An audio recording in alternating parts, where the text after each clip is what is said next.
एकादशी पूजा की विधि।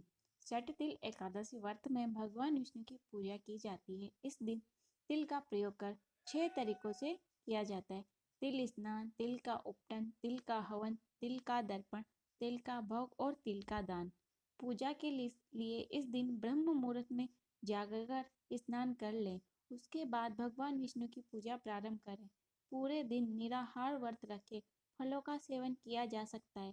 शाम के समय भगवान विष्णु का पूजन कर उन्हें तिल का भोग लगाएं और षट तिल एकादशी का व्रत कथा सुने। भगवान विष्णु की प्रिय तुलसी के समय दीपक जलाएं। अगले दिन सूर्योदय के बाद व्रत का पारण करें। षट तिल एकादशी व्रत की कथा।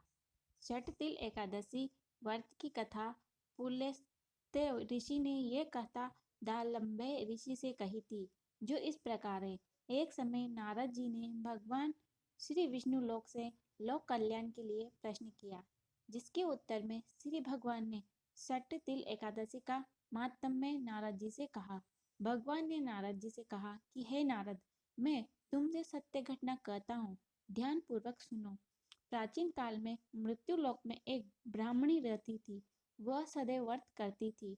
एक बार उसने 1 माह तक व्रत किया, जिसके कारण उसकी काया अत्यंत क्षीण व दुर्बल हो गई।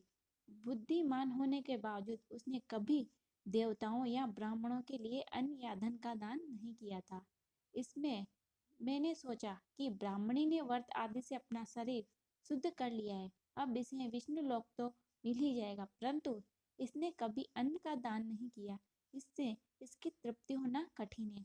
भगवान ने आगे कहा, ऐसा सोचकर मैं भिखारी के वेश में मृत्यु लोक में उस ब्राह्मणी के पास गया और उससे भिक्षा मांगी। वह ब्राह्मणी बोली, महाराज किस लिए आए हो? मैंने कहा, मुझे भिक्षा चाहिए। इस पर उसने एक मिट्टी का ढेरा मेरे भिक्षा पात्र में डाल दिया। मैं उसे लेकर स्वर्ग में लौट आया। कुछ समय बाद ब्राह्मणी भी शरीर त्याग कर स्वर्ग में आ गई। उस ब्राह्मणी को मिट्टी का दान करने से स्वर्ग में सुंदर महल मिला, परंतु उसने अपने घर को अनादि सब सामग्री से शून्य पाया। घबराकर वो मेरे पास आई और कहने लगी कि भगवान, मैंने अनेक व्रत आदि से आपकी पूजा की, परंतु फिर भी मेरा घर अनादि सब वस्तु से शून्य है। इसका क्या कारण है? इस पर मैंने कहा, पहले तुम अपने घर जाओ, देव स्त्रियां आएंगी तुम्हें देखने के लिए। पहले उनसे षट तिल एकादशी का पुण्य और विधि सुन लो, तब द्वार खोलना। मेरे ऐसे वचन सुनकर वह अपने घर गई। जब देव स्त्रियां आई और द्वार खोलने को कहा तो ब्राह्मणी बोली, आप मुझे देखने आइए तो षट तिल एकादशी का महात्म्य मुझे कहो। उनमें से एक देव स्त्री कहने लगी कि मैं कहती हूँ। जब ब्राह्मणी ने षट तिल एकादशी का महात्म्य सुना तब द्वार खोल दिया। देवांगनाओं ने उसको देखा कि न तो वह गांधर्वी है और न ही आसुरी है, वरन पहले जैसी मानुषी है। उस ब्राह्मणी ने उनके कथानुसार एकादशी का व्रत किया। इसके प्रभाव से वह सुंदर और रूपवती हो गई तथा उसका घर अनादि समस्त सामग्रियों से युक्त हो गया। बोलो भगवान विष्णु की जय।